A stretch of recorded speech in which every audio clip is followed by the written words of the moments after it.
Bonjour! Bienvenue sur le podcast Je marche donc je pense. Un podcast par Marie du Jardin des Talents. Des réflexions très personnelles sur la connaissance de soi.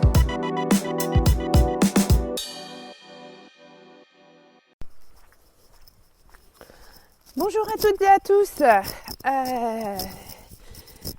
Chose promis, chose due, l'épisode sur l'anxiété sociale. Retour dans la forêt ce matin. Ça fait du bien. Contact avec la nature, les oiseaux. Alors ici il a beaucoup plu, donc le terrain est très gras. J'espère ne pas glisser, ne pas déraper au cours de ma balade. Voilà. Il s'est passé pas mal de choses en une semaine sur ce thème de l'anxiété sociale. Et je voulais l'affiner par rapport à la prise de parole. Prise de parole en public, c'est-à-dire au-delà de 1 contre 1. C'est-à-dire à partir du moment où il y a déjà une personne touchée par l'anxiété sociale face à 2 personnes. C'est l'anxiété sociale, celle que je connais moi en tout cas. Je ne peux pas parler au nom de tous les anxieux sociaux, je ne sais pas si on le décline comme ça. C'est vraiment... Comment dire, le 1 à 1, l'échange duel, en général ne me pose aucun problème. Ça va. Sauf si la personne en face est pas dans un schéma d'échange où je me sens à l'aise. Mais normalement, ça va, il n'y a pas de problème, il n'y a pas d'anxiété. J'arrive à gérer le truc, à voir où je peux mettre les pieds, pas mettre les pieds. Voilà, ça j'arrive encore à le vivre bien et à l'apprécier. Apprécier l'échange, me sentir à l'aise. Voilà.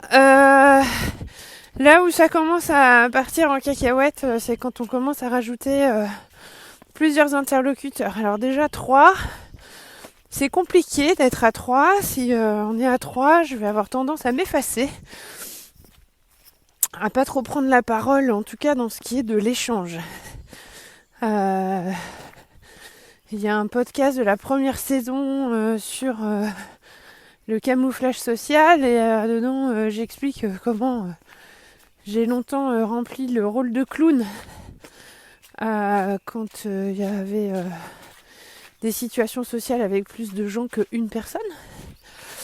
Mais à partir du moment où on est 3, c'est vrai que je vais avoir tendance à m'effacer, à pas trop prendre la parole, à suivre les échanges comme un match de tennis ou de ping-pong, à regarder les personnes échanger et à écouter ce qui se passe et à plus trop savoir à quel moment intervenir.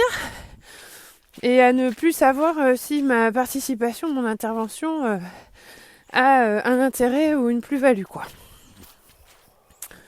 Est-ce que ça, c'est le genre de questions que je me pose tout le temps? Voilà, est-ce que ce que je vais dire va être intéressant? Alors, j'ai découvert cette semaine que apparemment beaucoup de gens ne se posent jamais la question. Et voilà, moi je fais partie des gens qui se posent systématiquement la question de savoir est-ce que ce que je vais dire va être intéressant? C'est rare, à part dans les repas en famille, où vraiment là, on se pose pas trop la question de savoir si ce qu'on va dire va être intéressant ou pertinent. Mais à partir du moment où je sors de ma famille nucléaire à moi, c'est difficile. Je suis toujours dans la recherche de sens et d'intérêt, et je crois qu'il n'y a rien qui m'insupporte plus que d'être occupée à discuter de trucs qui ne m'intéressent pas, avec une personne et d'attendre le temps passé, quoi. Ça c'est un truc et je crois que je me rends compte que les personnes qui ne connaissent pas ça n'arrivent pas du tout à comprendre cet état d'impatience qui se met en place à partir du moment où on a l'impression de perdre son temps, d'être assis là à discuter de la pluie, du beau temps, enfin des trucs qui... Enfin, j'ai pas besoin de passer 3 heures assise sur une chaise à parler de la pluie et du beau temps, quoi. Je veux dire, je regarde par la fenêtre, je vois le temps qu'il fait. C'est bon, quoi. D'où souvent des petits qualificatifs assez sympathiques. Ouais, mais toi, t'es une intello. Non, alors je me considère pas trop comme une intello. Et puis, j'aime pas ce truc-là. Et pourquoi je vous raconte ça ? Parce qu'en fait... cette dénomination d'intello à la moindre occasion participe grandement à l'anxiété sociale. Ne sachant pas trop comment intervenir dans des conversations, ayant besoin d'avoir un cerveau plutôt nourri, c'est compliqué après d'arriver à trouver sa place dans des échanges où il y a plusieurs personnes qui visiblement ça passe un bon temps à discuter de trucs qui me semble pas intéressant, mais je veux jamais avoir une notion de jugement par rapport à ça. Enfin, je veux dire, ça concerne moi et ce que je trouve pas intéressant, mais si ça intéresse les autres, c'est bien. C'est juste que moi, ça m'intéresse pas. Et en gros, pour parler clair, clairement, ça me fait chier de perdre mon temps à discuter de trucs qui m'intéressent pas, quoi. Voilà. Mais après que ça intéresse d'autres gens, je trouve ça super. Genre, chacun est libre de s'intéresser à ce qui lui plaît. Et s'il y a des gens qui trouvent palpitant d'avoir des propos météorologiques, et ben c'est super pour eux. Mais moi c'est pas mon kiff, quoi. Voilà. Comme j'accepte que mes conversations chiantes n'intéressent pas d'autres gens.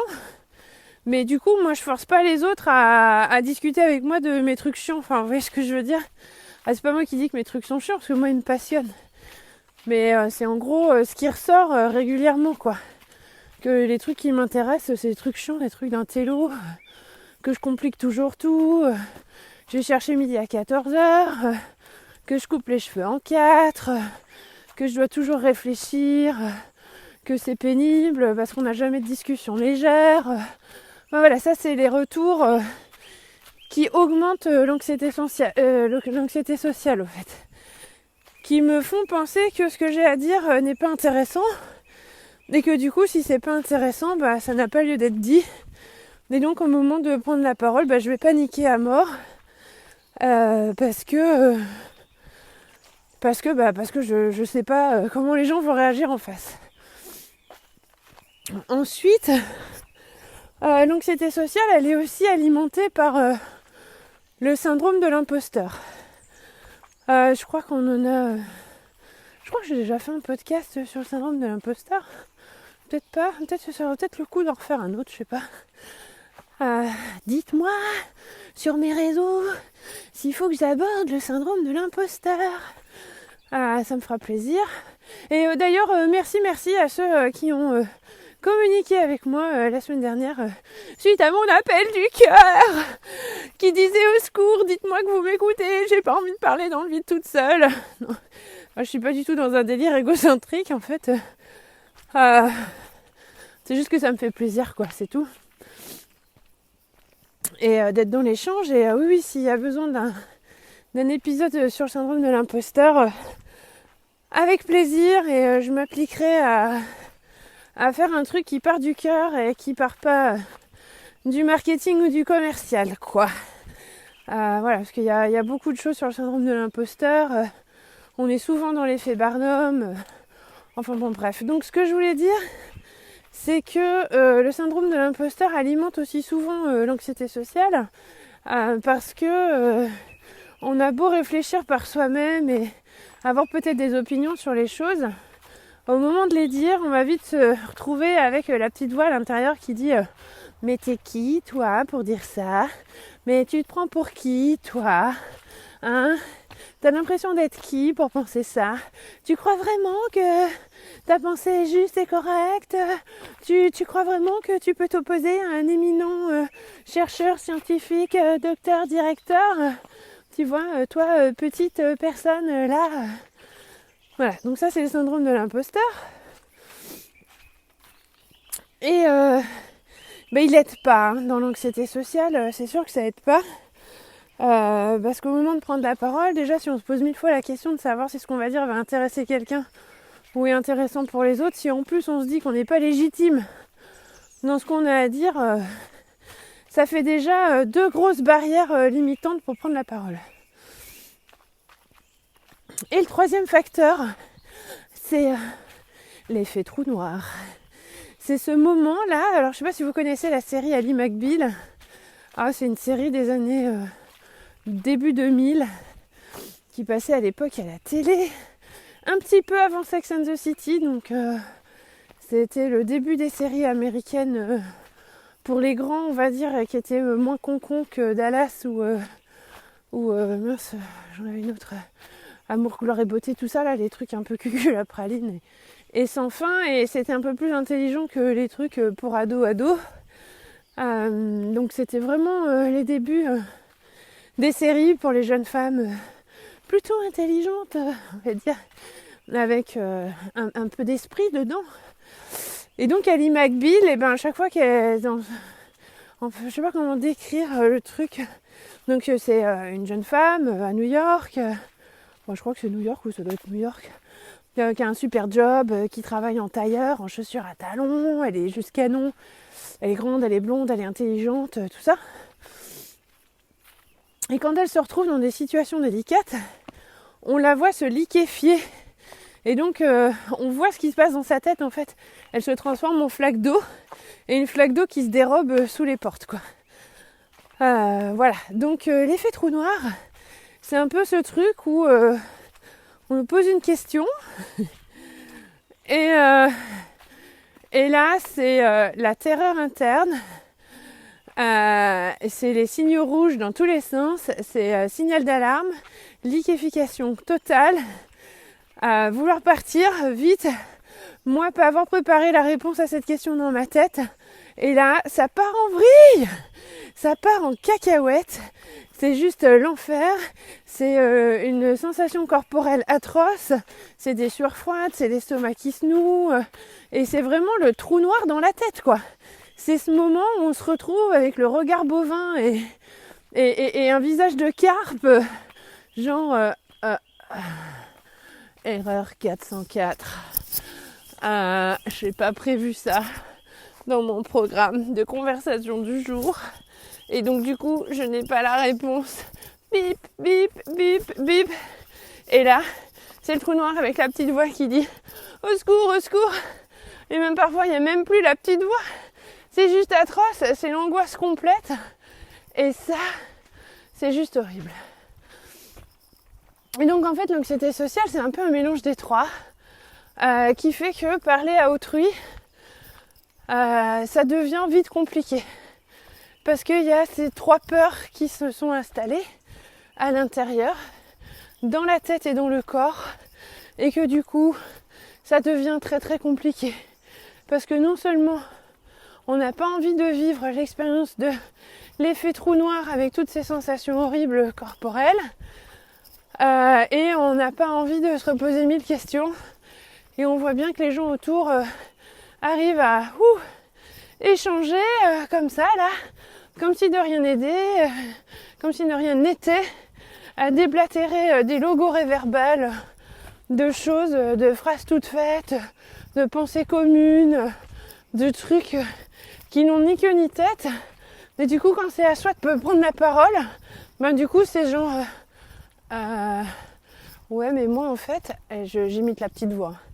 Mais moi en fait, j'ai pas envie de répéter bêtement ce que j'ai entendu à la radio l'autre jour sans être allé sourcer mes infos.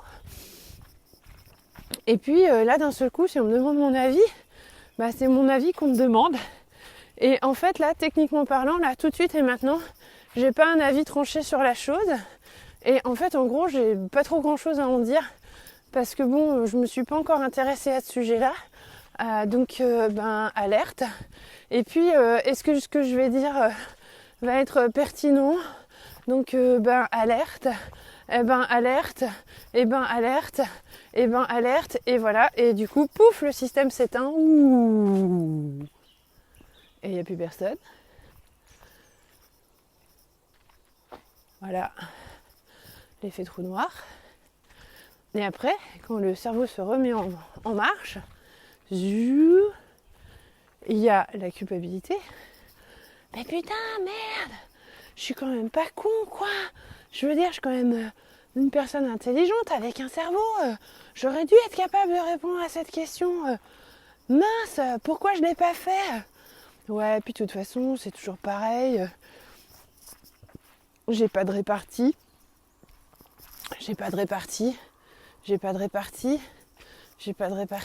Voilà, hein, le truc qui s'installe bien. Et puis après, il y a le truc encore plus atroce, c'est une fois que la situation sociale est finie, terminée, que je peux être chez moi, au calme, ou dans ma voiture, ou dans ma forêt. Alors du coup, ça part en vrille. Là, il y a la question posée qui revient en boucle. Et puis, il y a toutes les réponses que j'aurais pu donner ou que j'aurais dû donner. Et là, ça revient 1 fois, 2 fois, 3 fois, 4 fois, 5 fois, 6 fois, 7 fois, 8 fois, 9 fois, 10 fois. Et ça fait une boucle,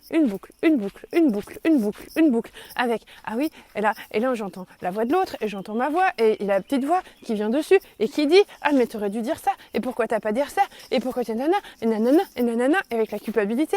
Et puis après, si jamais j'ai la mauvaise idée d'échanger avec une personne au sujet de cette situation et de lui dire, ah tu sais, l'autre jour je me suis retrouvée dans telle situation, machin, et là en face, systématiquement, quasiment systématiquement, je n'ai que du reproche. Mais enfin, pourquoi t'as pas dit ça? Mais quand même, t'es pourtant une personne intelligente, je m'attends pas à ça de toi, et t'imagines, et patati, et patati, et patata. Donc du coup, après, j'ai la double entrée du truc qui me dit, ah mais alors ça, si j'avais su, j'aurais pu dire ça, ou ça, ou ça, ou ça, et avec les reproches à côté, mais enfin, mais quand même, et vous voyez le bordel. Donc au final, au bout d'un moment, quand il y a plus d'interlocuteurs en face de moi, je préfère me taire, écouter les gens. Voilà. C'est que là, je viens de passer à un passage un peu tricky, comme on dirait en anglais. Donc j'écoute les gens et souvent, je croise les doigts pour que personne ne s'attende à ce que je donne mon avis sur le sujet. Ou qu'on ne me pose absolument pas la question. Ou si on est en réunion ou en formation, que le cercle de parole ne commence pas par moi. Que je sois la dernière. Pour pouvoir avoir bien intégré ce que tout le monde a dit, avoir eu le temps de me faire une petite synthèse mentale pour pouvoir apporter ma réponse, ma propre réponse, une réponse personnelle et votre avis. Voilà, sauf que je remarque qu'à chaque fois, je me fais fustiger du regard, parce que du coup, j'ai pas dit un truc consensuel. Bah oui, d'un autre côté, les gars, vous me demandez mon avis. Donc moi, quand on me demande mon avis, bah je donne mon avis. Et comme j'ai appris au fil de mes études que son avis, il est formé et structuré sur base des connaissances acquises et de l'analyse que l'on a pu tirer de ces connaissances pour pouvoir arriver sur une conclusion, bah du coup, j'écoute, j'entends, j'analyse, j'observe et j'en conclus mon avis. Mais là, ça va jamais. Donc au final, souvent, je dois l'avouer, je préfère quand même être avec mon tricot, ma couture, mes enfants, mes trucs. Ça m'évite tout un tas de situations désagréables et de sensations que je déteste et d'anxiété sociale. Donc c'est un truc qui se construit comme ça depuis tout petit. À partir, je ne sais pas si vous vous souvenez, là, dans les premiers podcasts, là, je vous parle de la pomme pourrie qui part dans le bac à compote. Ben pour moi, discuter avec des gens, c'est techniquement le moment où je pars dans le bac à compote et que je suis enlevée de l'étal de l'épicerie en tant que belle pomme qui va bien avec tout le monde. Voilà, c'est ce moment où je pars à la compote, mise de côté, au rebut, n'est pas conforme aux attentes. Voilà, donc l'anxiété sociale, elle est bien en place. Donc ça, c'est ma mission pour 2022. C'est d'arriver à me débarrasser de ce truc. Et voilà, je me suis dit que si j'allais vous parler d'anxiété sociale, le but c'était pas juste d'être dans du biais de confirmation et de juste vous parler de mon anxiété sociale, mais d'avoir l'effet Barnum derrière et que chacun se dise « Ah ouais, c'est ça mon truc ! Ah ouais, c'est ça mon truc !» et qu'en fait, ne pas vous apporter de pistes, de solutions pour arriver à sortir de ce truc-là. Alors, pour être tout honnête, je dédie quand même ce podcast à une élève qui se reconnaîtra sûrement le jour où elle arrivera à cet épisode-là, puisqu'elle a fini par trouver mes épisodes de podcast. Je vous rassure, elle est grande, presque majeure, donc voilà. Et en fait, nos échanges de début d'année m'ont beaucoup apporté. Et le concept d'anxiété sociale pour ma pomme, je n'avais jamais mis l'étiquette dessus jusqu'à ce que je discute avec elle en début d'année. Et c'est ce que je disais à ma psy l'autre jour, je dis finalement, la relation prof-élève, elle est beaucoup plus riche que ce qu'on croit, parce que souvent en tant qu'adulte, on se positionne comme étant le sachant qui doit donner des choses à apprendre à l'apprenant, alors que quand on est vraiment à l'écoute de ses élèves, on en tire aussi de grandes leçons.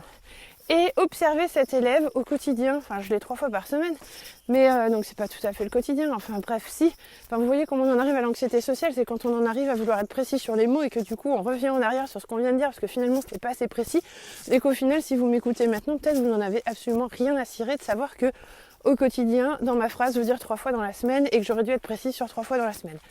Si ça vous pose un problème que j'ai pas été précise entre quotidien et 3 fois dans la semaine, il y a un petit côté psychorigide qui pourrait relever d'un petit trouble du spectre autistique, rire à l'intérieur. Et donc du coup, peut-être qu'il est temps d'aller chez un neuropsychologue pour passer des tests ou une évaluation. Fin de la parenthèse, je blague, je rigole, j'en sais rien en fait, mais bon voilà. Moi en tout cas, je suis toujours précise sur les mots et cet élève est également aussi précise sur les mots. Et du coup, c'était un peu un clin d'œil à nos échanges que l'on peut avoir par moment où elle revient systématiquement en arrière parce qu'elle n'a pas été assez précise dans son propos. Et donc du coup, elle est en situation d'anxiété sociale. Je crois que j'ai parlé trop vite. Vous m'avez suivi ? Sinon, vous faites retour en arrière, vous réécoutez, vous faites pause, vous mettez sur plus lent sur la diction, j'en sais rien. Mais moi, j'ai l'impression d'être claire quand même. Donc bref, jusqu'à ce que je rencontre salut je m'étais jamais posé la question de l'anxiété sociale parce que je savais même pas que ça existait en fait, malgré déjà toutes les recherches et tout que j'ai pu faire et toutes les lectures que j'ai pu faire sur les profils neuroatypiques. Le mot d'anxiété sociale est peu souvent posé en fait. On parle de troubles de la communication chez les autistes, on parle d'un manque de confiance en soi chez les HPI, mais on pose rarement l'étiquette anxiété sociale. Or, elle me semble vitale cette étiquette, parce qu'en fait elle appartient aux deux... Alors, j'aime pas parler de catégories parce que c'est pas des catégories, mais elle appartient aux c'est pas des troubles non plus parce qu'on n'est pas des tarés. Elle appartient à ces deux trucs. C'est une construction qui se fait parce qu'on a un HPI et parce qu'on a un TSA quelque part. Alors moi chez moi il n'y a toujours rien de noté noir sur blanc sur papier. Je m'assimile à des choses. On est en attente de résultats, mais quand bien même on n'a pas un diagnostic clair net posé, on a quand même le droit aussi de se poser des questions sur qui on est. Et si on se trouve en affinité sympathisante avec certaines de ces particularités, moi je dis on n'a pas le droit de s'interdire de se renseigner sur la chose ou d'essayer de travailler dans le sens comme si, je sais pas si je suis claire là-dessus, c'est-à-dire si je me sens sympathisante HPI et sympathisante TSA, rien ne m'empêche en fait de continuer à approfondir mes connaissances sur le HPI et le TSA et de voir comment on peut arriver à travailler certaines particularités du HPI et du TSA pour arriver à sortir de la fosse à purin. Ça aussi ça fait écho à un des premiers podcasts. Et pouvoir avancer sur son chemin de vie. Et que finalement, on n'a pas vraiment besoin d'avoir une étiquette posée, un label posé sur soi. Ça aussi, ça fait écho à un ancien podcast. Ce matin, je parle hyper vite. C'est juste que si ça peut aider, tant que ça peut aider, ça aide. Voilà, donc cette anxiété sociale, souvent on n'en parle pas. Elle est déguisée sous tout un tas d'autres mots, phrases, comportements, attitudes, troubles. Alors que finalement, elle est très simple. Et donc cette gamine, pardon, tu n'es pas une gamine, tu es bientôt majeure. Cette élève est venue me voir en début d'année, elle m'a parlé de ces choses, elle a déjà trouvé ses étiquettes. Et on en a longuement parlé, elle m'a expliqué tout ça. Et puis après, ça fait un petit bonhomme de chemin dans ma tête. Et puis à un moment donné, pourtant, ma psy, elle aime pas trop me coller des étiquettes. Elle aime pas du tout, mais parfois elle fait des gaffes. C'est une humaine. Parfois elle fait des gaffes. Et il y a pas longtemps, elle en a fait une. Un truc du genre, quand on souffre d'anxiété essentielle comme vous, non, elle a pas dit ça, parce que ça, je pense pas qu'elle dit ça comme ça. Enfin, en gros, ça voulait dire ça, et moi, je l'ai interprété comme ça. Et là, je suis sortie de la séance, je me suis dit, youhou, ça y est, je sais ce que c'est, je sais ce que j'ai, de l'anxiété sociale, yes, youpi. Ça veut dire que maintenant, je vais pouvoir aller me battre contre ce truc. Parce que tant que je savais pas ce que c'était, moi, je culpabilisais, je me disais, mais zut, c'est pas possible, pourquoi t'as jamais de répartie, c'est quand même fou de pas avoir de répartie, tout ça, machin. Des gens qui se sont moqués de moi parce que quand je dois prendre la parole en public, j'ai toujours mon élocution change en fait. Là, vous m'entendez là dans le podcast, toujours la pêche, la patate, nanana. Et là, quand je dois prendre la parole en public, en général, ça fait un truc du genre oui, bonjour. Et là, j'essaie de retrouver la sensation physique à l'intérieur, c'est horrible, je l'ai nausée. Enfin, juste de l'imiter, ça me donne des nausées. Et pourtant, je suis dans la forêt, il y a des oiseaux qui chantent. Donc, ça donne un truc du genre. Je m'appelle Marie. Voilà. Et après, je sais pas quoi dire parce que c'est un trou noir. Parce qu'en fait, je sais pas quoi dire sur moi. Et c'est très, très gênant. Et donc, un jour, j'ai un ami qui m'a emmené à une réunion de club d'entreprise. Parce qu'il se trouvait qu'on était dans la même ville à ce moment-là. Il me dit, ah bah tiens, viens, ce soir j'ai une réunion dans le club d'entreprise, machin truc. Bah viens avec moi, tu vas voir, c'est à l'époque où j'étais indépendante en photo et en graphisme. Là, alors pas graphisme, parce que je sais que il faut être précis. Moi, je créais de la papeterie, des faire-part et tout ça, là. Bref, mais bon, du coup, je travaillais pas mal à ce moment-là. Et donc, ouais, pour ton petit truc, là, ça pourrait être sympa, tu vas voir, ça va être cool. Et je dis, ouais, mais moi, je parle pas, quoi, devant les gens, je parle pas, quoi. Il me dit, mais ça va, mais on va pas te demander de parler, c'est bon, quoi. De toute façon, tu fais pas partie du club, donc on te demandera pas de parler. Donc moi, je me suis installée à côté, en petite souris, là, toute discrète. Enfin, du haut de mon 1m70, c'est difficile de passer pour discrète, mais bon, j'ai essayé de pas prendre trop de place. Et l'anxiété sociale a fait que parfois, j'aurais rêvé de pouvoir faire 1m50 et 35 kg, pour qu'on me voit pas, en fait.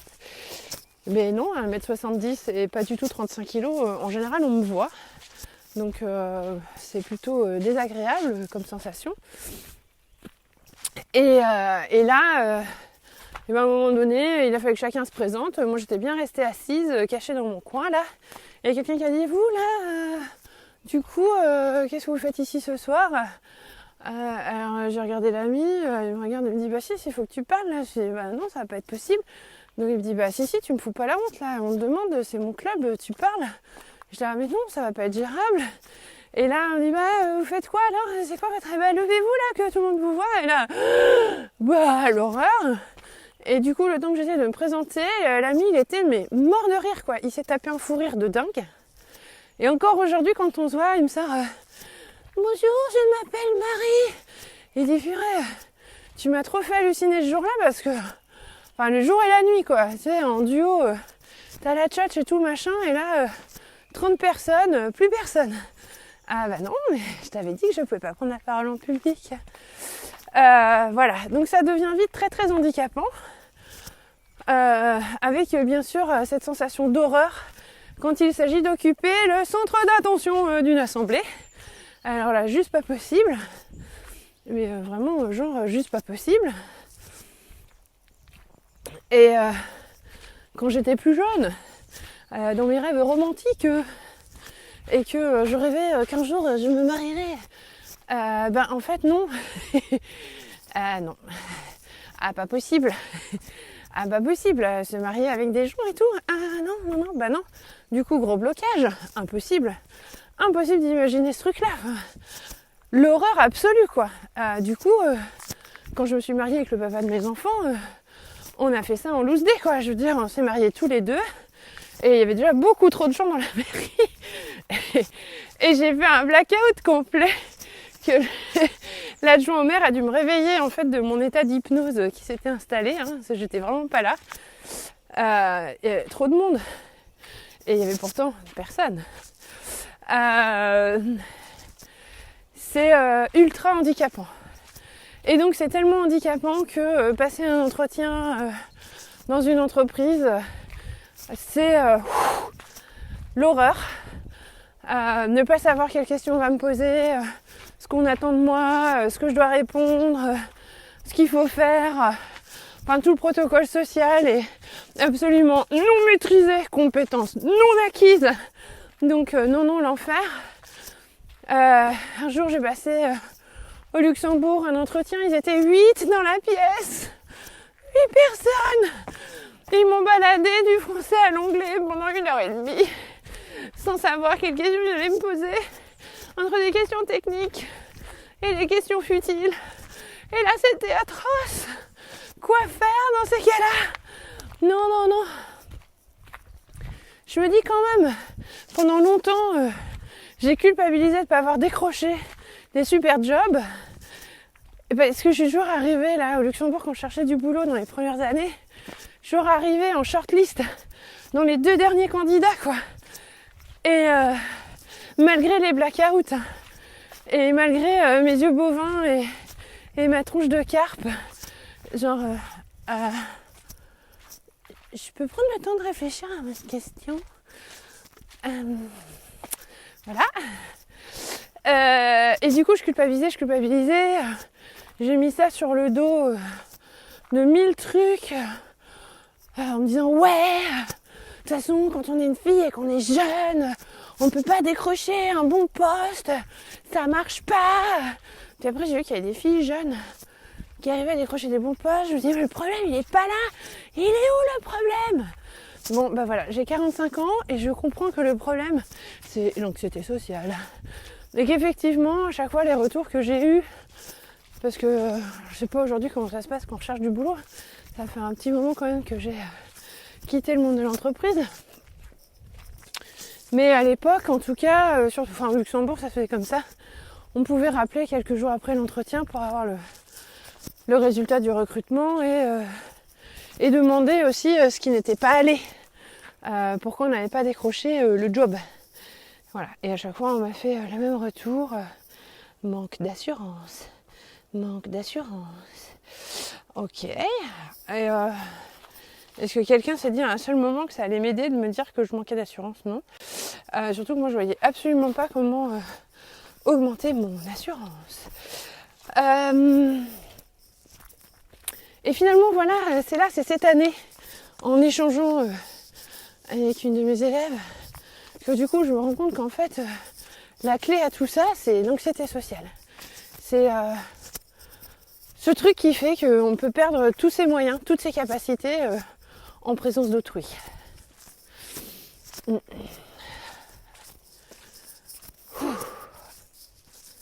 Ouais, je vous laisse réfléchir un peu là. J'ai parlé vite, hein. J'ai marché vite aussi, hein. Puis c'est beau là, alors j'essaie de faire des photos. Je les mettrai sur Insta, je sais pas ce que ça va donner. Il y a le soleil qui se lève dans les fougères. C'est d'une beauté incroyable. C'est juste magique. Parce que du coup, les fougères sont rouges du soleil. Et c'est juste trop beau. Voilà. Alors,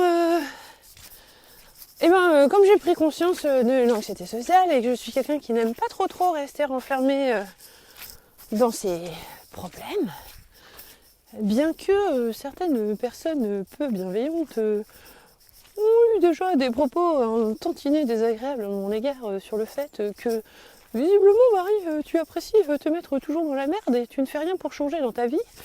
Alors, je les retiens, celle-ci. Je tiens à dire que ce n'est pas vrai. Je mets beaucoup de choses en œuvre pour sortir des situations de merde qui peuvent arriver dans ma vie. C'est seulement qu'il faut arriver à trouver le bon chemin. Hein, voilà, petite note au passage. Peu de chance que ces personnes non bienveillantes passent par ici ou arrivent même à se reconnaître. Parce que ça se trouve, elles n'ont jamais percuté qu'elles avaient été peu bienveillantes à mon égard. Peut-être elles n'ont même pas compris qu'elles avaient pu causer des dégâts à l'intérieur. Parce qu'elles ont dit ça un peu à la volée sans trop réfléchir à ce qu'elles venaient de dire. Et ça m'énerve. Bref, petit réglage de compte en aparté, c'est pas trop mon genre, mais c'est vrai que ça m'a un peu gonflé quand même, faut le dire.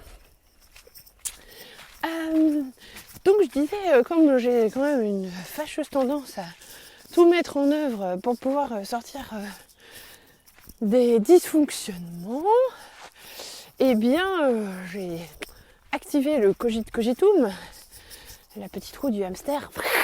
Trouver une solution. Trouver une solution. C'est le bruit de la roue qui tourne. Trouver une solution. Voilà. Et dans ces cas-là, le hamster tourne. Ça enclenche 1000 mécanismes. Et arrivent des pistes de solutions. Alors moi je crie pas souvent. J'écris quand ça va pas et j'ai besoin de décharger les émotions. Mais après je relis pas. Mais le schéma de réflexion interne, il se fait tout le temps dans ma tête. Après, je fais des photos, capture d'écran, je les ressors, tout ça, machin. Enfin, j'ai un vrai Mac dans ma tête. C'est pour ça que j'aime bien aussi travailler mon ordi. J'ai du mal avec Microsoft. Je ne suis plus allée sur Apple, je ne veux pas faire de pub, mais parce qu'en fait, ça fonctionne un peu plus comme mon cerveau. Voilà, et du coup, c'est vrai que c'est plutôt agréable. Ouh, je m'embarque dans un sentier non connu. Où allons-nous aller ? Parce qu'en fait, je travaille un peu, mon cerveau, il travaille un peu comme mon ordinateur. Et donc, du coup, il fait des captures écran, clac, clac. Et après, il les range, rangé dans les dossiers. Enfin, ranger dans les dossiers, c'est pas très très rangé dans ma tête. Hein. C'est un peu le gros bordel. Mais après, je peux les ressortir, retravailler dessus. Enfin, ça, c'est plutôt pas mal. Voilà. Donc, j'ai élaboré tout un tas de stratégies. Et du coup, j'ai mis des choses en place. Toute seule par moi-même. Tata, on n'est jamais le meilleur coach que de soi-même.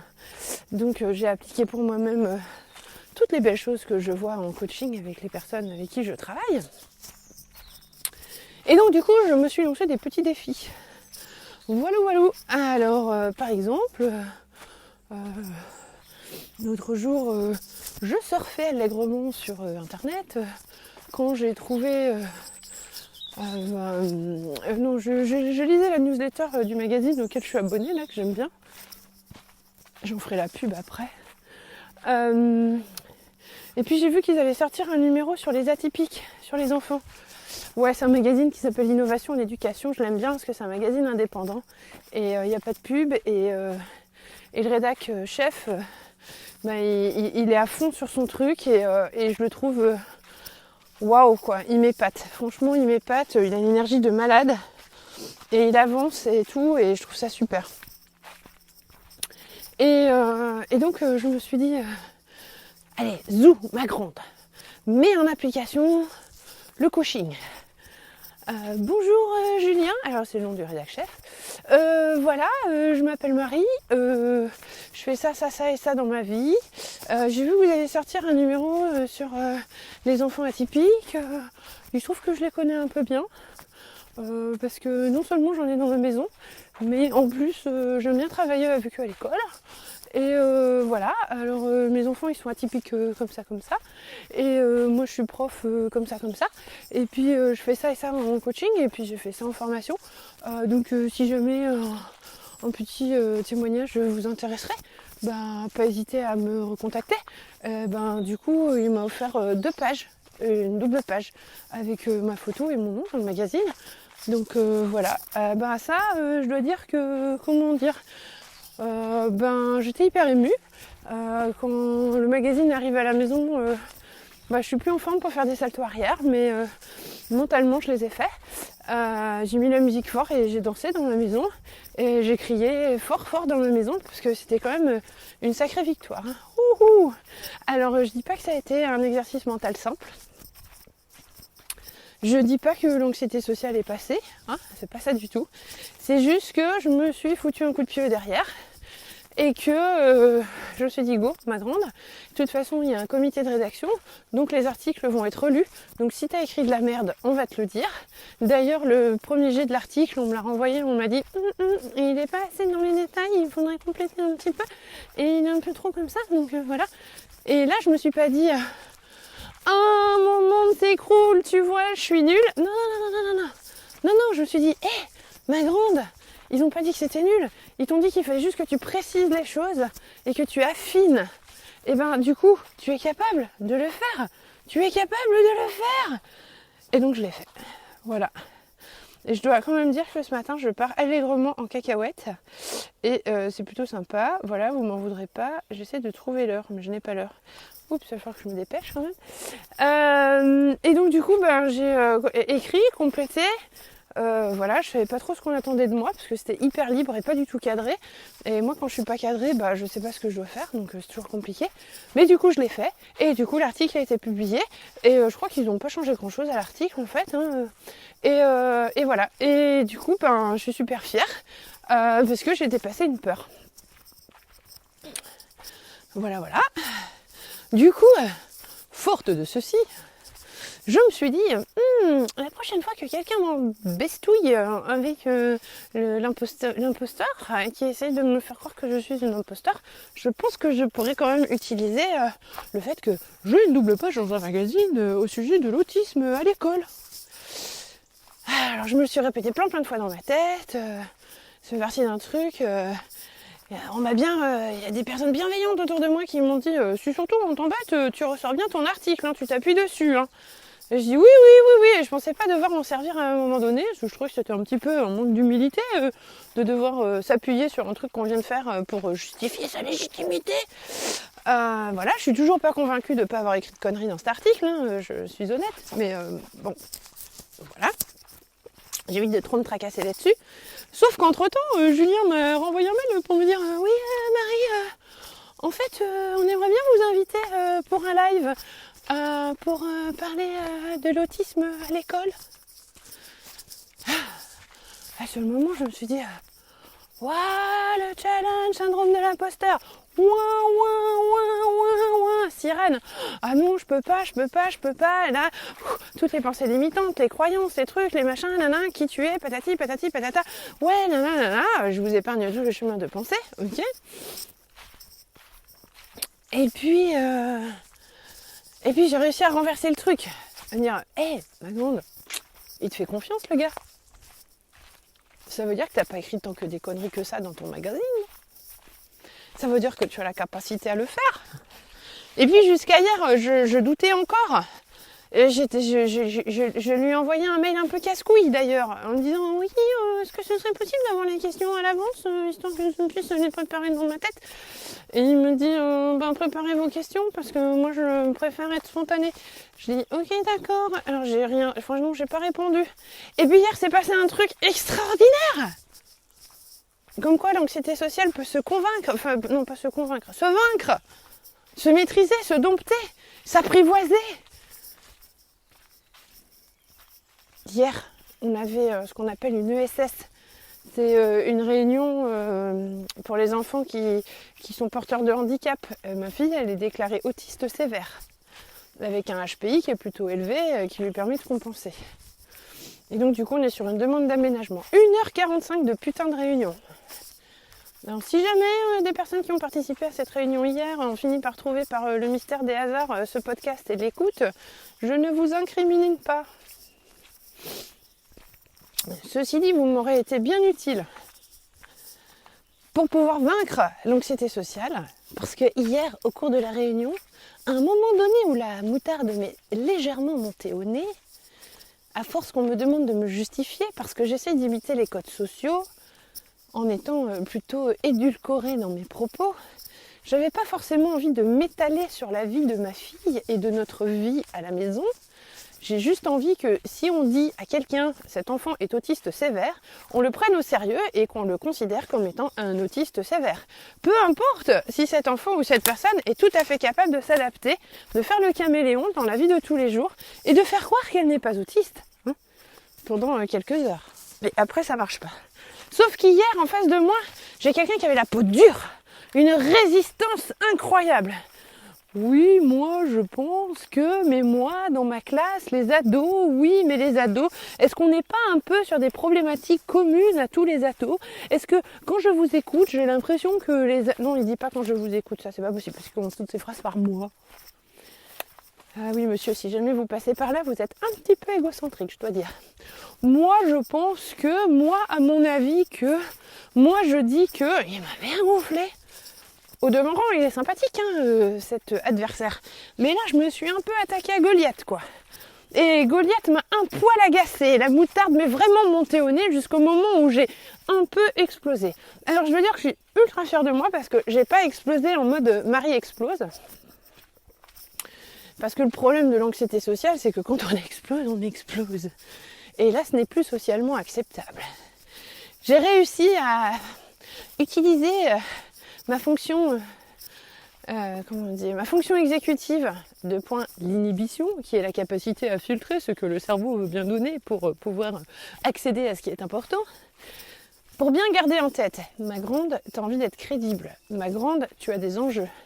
Ma grande, c'est pas le moment de déconner. Ma grande, tu dois te faire écouter. Ma grande, pas d'anxiété sociale maintenant. Ma grande, parle. Ma grande, c'est la vie de ta fille qui est en jeu. Ma grande, tu as des choses à dire. Ma grande, tu es pertinente.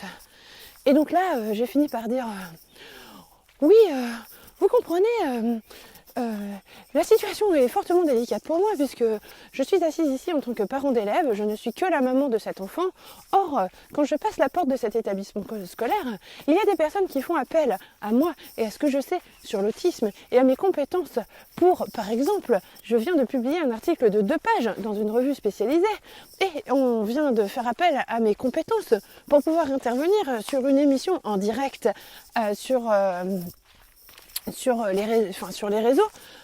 Comment vous dire, j'ai aussi des connaissances, des compétences. Je fais un DU, patati patata. Enfin bon, bref, j'ai sorti le grand jeu. Je suis un peu plus scolaire que ça, faut bien le dire. Mais du coup, ça a calmé tout le monde. Voilà, déjà. Là.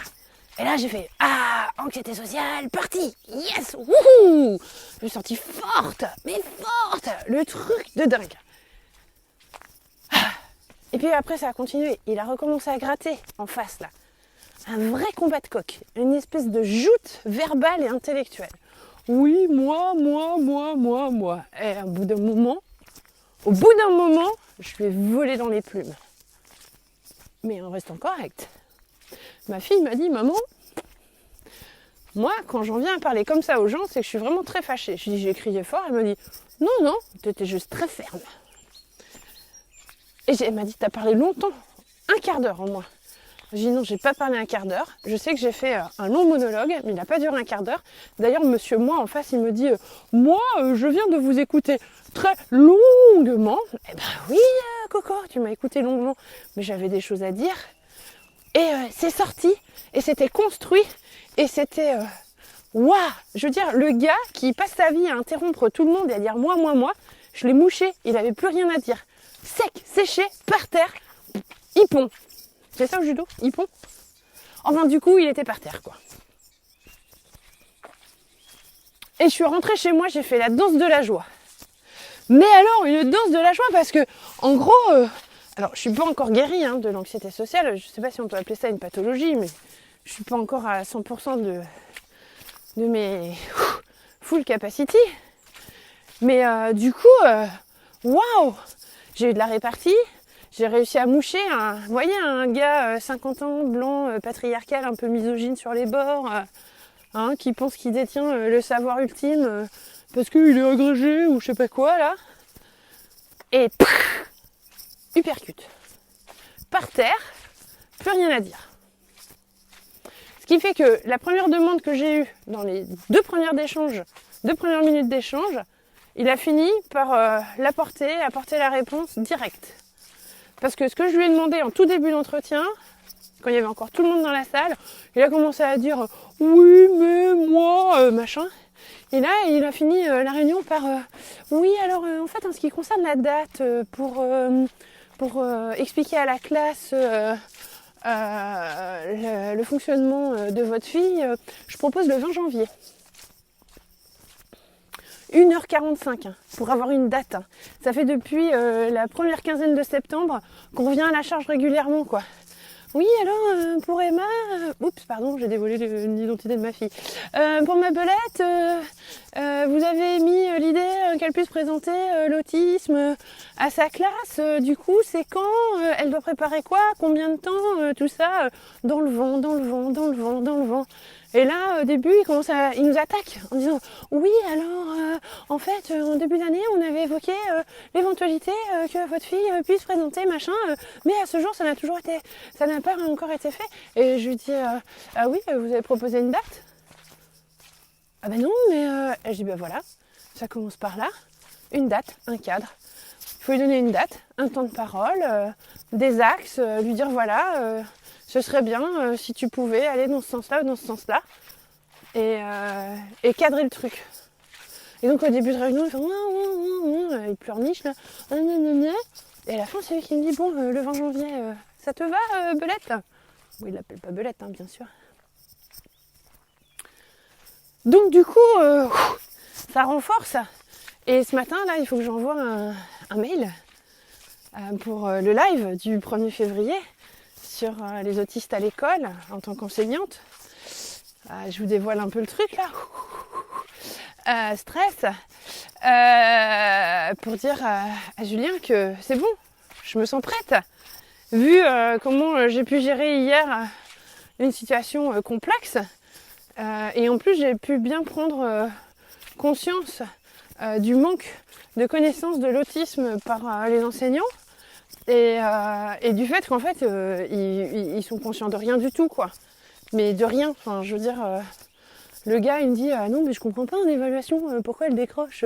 Enfin, c'est hyper calme dans la classe. Et là, Belette, elle avait sa trousse ouverte, non, c'est la mienne, enfin bref, on s'en fout, ouverte sur la table. Et là, je commence à trifouiller il n'y a plus un bruit, hein, je commence à trifouiller dans la trousse, à faire du bruit avec les stylos. J'y ai ça, c'est pas du bruit. Il dit ah. Mais je voyais qu'il commençait à chercher une parade. Du coup, j'ai pris un crayon de papier puis j'ai commencé à écrire sur la feuille. Je dis vous entendez le bruit là du crayon de papier sur la feuille x28. J'ai dit mais c'est l'enfer pour ma gamine. Je vous rendez pas compte. Finalement, quand c'est bruyant à la classe, c'est presque plus facile pour elle de faire abstraction que quand il y a tous ces bruits de trousses, de trucs et de machins et de sur le papier, et ça la fait partir en vrille. Et après, elle n'arrive plus à se concentrer. Donc du coup, les gens, ils lisent des trucs sur l'hypersensibilité, mais ils se rendent pas compte de ce que c'est en fait. Il faut leur faire des démonstrations, parce qu'ils s'y intéressent pas. Et donc voilà, je me dis que finalement, mon anxiété sociale, elle a le droit de quitter ma tête, parce que finalement, ce que j'ai à dire, il peut être intéressant. C'est juste qu'il faut changer d'angle, changer de point de vue, enfin pas d'avis, hein, mais d'angle de vue, d'angle de caméra, et surtout, merci ma psy qui me sauve de ce truc-là, c'est ne plus jamais dire moi, je et ma fille. C'est pouvoir dire oui, alors dans certains cas, pour certains enfants ou certains enseignants, où il arrive que, ou j'ai déjà entendu que, mais je dois plus jamais dire que c'est arrivé à moi, parce que ça fait un peu égocentrique, et ça fait un peu la fille qui se la ramène. Et ça, je l'avais pas compris jusqu'à maintenant. Donc ça demande un peu de gymnastique mentale, d'arriver à transformer une situation vécue personnellement par oui, alors j'ai une amie à qui il est arrivé ça, voilà, ou j'échangeais avec une collègue l'autre jour, qu'en fait c'est avec moi que j'échangeais, mais c'est pas grave, qui me disait que voilà, je vais pas dire oui, lors de la réunion, machin, tout ça pour ma fille. Je veux dire, en échangeant avec des collègues, j'ai compris qu'il leur manquait des informations basiques et fondamentales pour bien comprendre l'hypersensibilité liée à l'autisme. Du coup, on a fait une petite démonstration de façon, voilà, pour leur faire prendre conscience de patati patata. Et finalement, une fois que je vais arriver à sortir du schéma de prise de parole un peu atypique et à me mettre à la hauteur de l'interlocuteur en face et à pouvoir communiquer en façon neurotypique tout en étant neuroatypique, mais finalement l'anxiété sociale va pouvoir s'envoler parce qu'elle n'aura plus lieu d'être. J'ai l'impression que j'ai un peu vidé mon sac et je vous ai pas trop donné de pistes. Enfin si, là, la dernière phrase. En piste...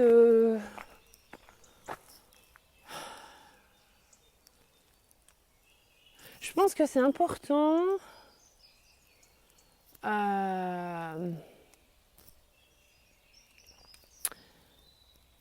d'accepter que dans le monde, comment dire, même les plus grands spécialistes se trompent sur des trucs, on en a la preuve tous les jours aujourd'hui sans vouloir soulever de polémique. On peut être largement diplômé, spécialisé sur quelque chose et dire des conneries. On a le droit à l'erreur, on a le droit de se tromper, on a le droit à plein de choses. Je pense qu'il faut arrêter d'être aussi exigeant avec soi-même. Peut-être de moins prendre à la lettre à ton avis.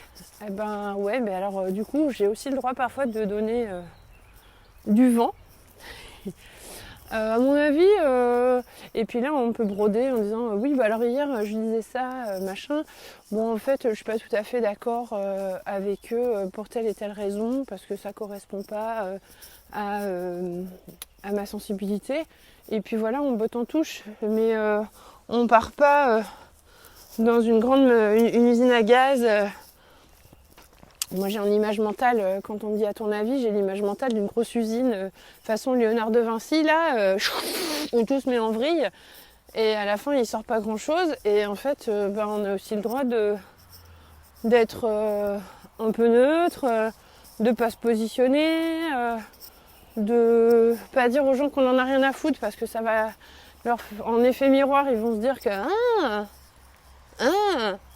mais juste de dire je me suis pas encore penchée sur la question, c'est un sujet que j'évite un peu en ce moment, oui bon j'ai pas mal lu sur le sujet mais j'arrive pas à me faire une idée, voilà, botter en touche quoi, et d'être indulgent avec soi-même sur le bottage en touche, et de se dire qu'on a le droit finalement, on n'est pas obligé d'avoir un avis sur tout, on peut aussi ne pas en avoir parfois, et puis si on nous demande notre avis parce qu'on est toute timide et réservée depuis le début de la soirée, c'est peut-être aussi pour créer un lien, et peut-être que les gens ont envie de parler avec nous, et que peut-être on peut dire ça c'est pas un sujet sur lequel je me suis beaucoup penchée dernièrement, mais par contre moi en ce moment ce qui me fait du bien c'est d'apprendre à tricoter parce que le tricot ça me fait du bien, voilà, et hop on botte en touche, on passe sur un truc qui nous intéresse.